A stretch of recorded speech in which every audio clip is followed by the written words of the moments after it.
So mga idol, dito ako gumawa ng kora. Tapos target natin dyan sa may mangga na yan. Gamit ako ng speaker pang tawag ko sa kanila. Dito ko na nilagay mga idol. Doon yung kora natin, oh. Ito yung target range natin. Yun, nilagay ko na yung speaker mga idol. Station lang mga idol.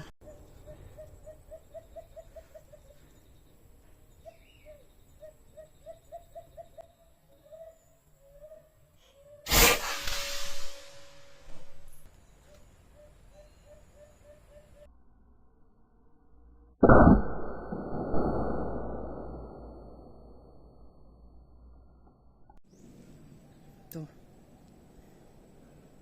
Nakuha kong dalawa. Lipat tayo ng pesto kasi madami sila pero ayaw nilang dumapo.